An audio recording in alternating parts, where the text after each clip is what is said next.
수도권에서의 집단 감염은 방역 당국이 가장 우려했던 부분입니다. 게다가 아직 감염원도 명확하게 파악되지 않은 상황입니다. 박유미 기자가 나와 있습니다. 박 기자, 정부에서 대책이 나온 게 있습니까? 네, 일단 오늘 관련해서 오전 브리핑에서 언급이 있었습니다. 예. 좀 들어보겠습니다. 예. 밀집된 사업장들에 대한 감염의 위험들이 요양병원이나 요양시설 못지않게 또 높기 때문에 그런 부분에 대해서 지침을 전반적으로 한번 재검토해보고.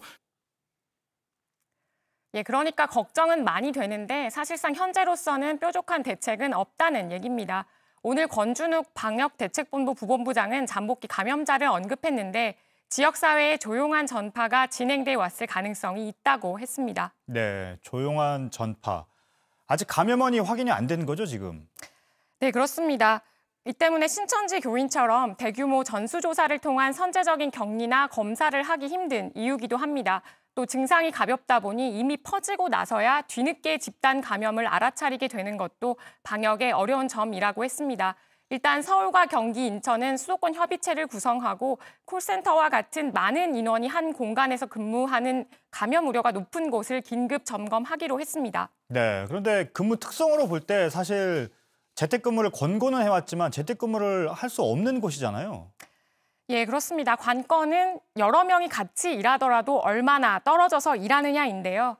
크고 작은 콜센터가 전국에 5천 곳에 달한다고 합니다. 이 때문에 주요 금융사에선 장소를 여러 곳으로 나눠서 근무를 하거나 출퇴근 시간을 조정하는 등의 방안을 내놓기도 했습니다. 정기석 전 질병관리본부장은 인력 관리에 책임자를 지정해서 매일 건강 상태를 물어보고 수시로 확인해야 한다고 제안했습니다.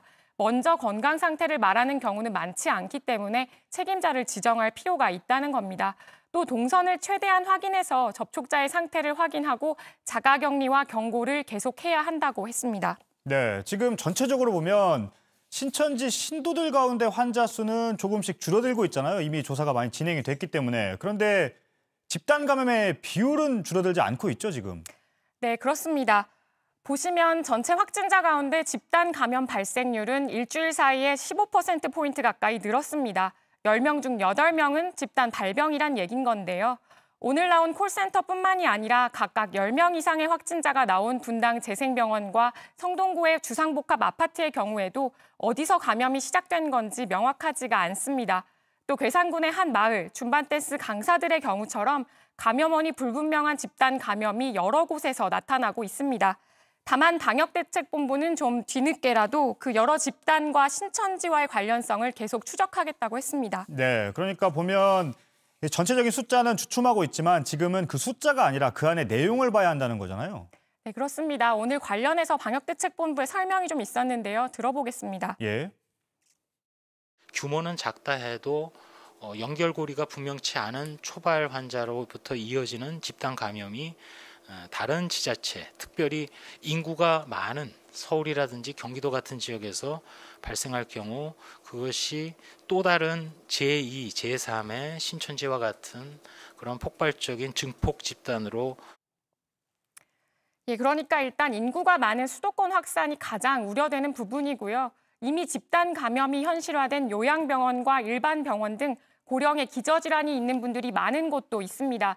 또 운동시설, 노래방, PC방, 학원처럼 누구나 쉽게 이용할 수 있는 시설에 대한 감염 공포도 일상을 파고들고 있습니다. 결국 예상하지 못한 상황과 장소에서 산발적인 발생에 대비해야 하고 시민들의 사회적 거리 두기, 개인 위생 수칙을 지키는 것이 그만큼 굉장히 중요한 시기라고 할 수 있겠습니다. 네, 잘 들었습니다. 박유미 기자였습니다.